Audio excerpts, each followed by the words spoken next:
dubaroota keessa kennaan addaa taate lati ulee Aroon baraan kan laaliste qoricha addunyaa deessee nu fayyiste.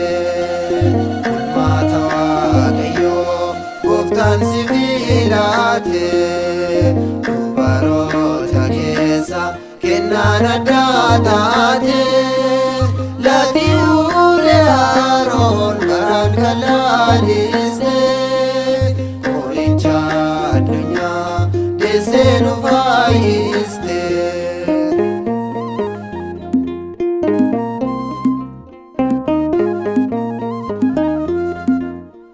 Nagaan si haa ta'u ayyaana qabeetti Gooftaan si dubbate Gabri'eel ergeeti.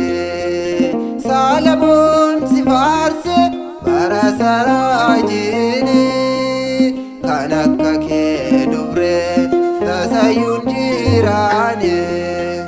Bulmaata Waaqayyoo Gooftaan si filate dubaroota keessa kennaan addaa taate lati ulee Aroon baraan kan laaliste qoricha addunyaa deessee nu fayyiste.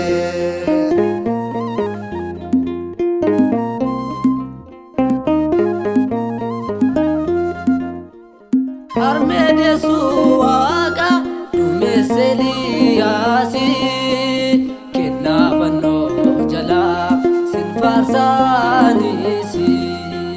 Sabbata nageenya jaalalli kee addaa dubaroota keessa ati kennaa qabda. Bulmaata Waaqayyoo Gooftaan si filate dubaroota keessa kennaan addaa taate lati ulee Aroon baraan kan laaliste qoricha addunyaa deessee nu fayyiste.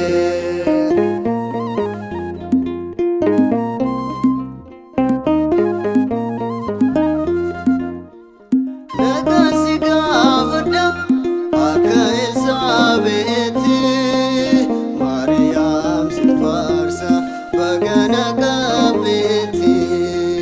Libaanos miidhagdu biqiltuu seenaati firii yaaqameef qulqulluu aannaati. Bulmaata Waaqayyoo Gooftaan si filate dubaroota keessa kennaan addaa taate lati ulee Aroon baraan kan laaliste qoricha addunyaa deessee nu fayyiste.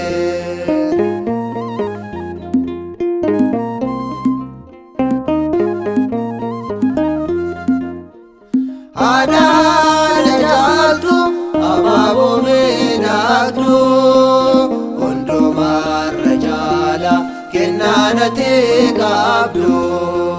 Waada faraarri kee baraan kan jiraatu addunyaa kanarraa homtuuyyuu sin geetu. Bulmaata Waaqayyoo Gooftaan si filate dubaroota keessa kennaan addaa taate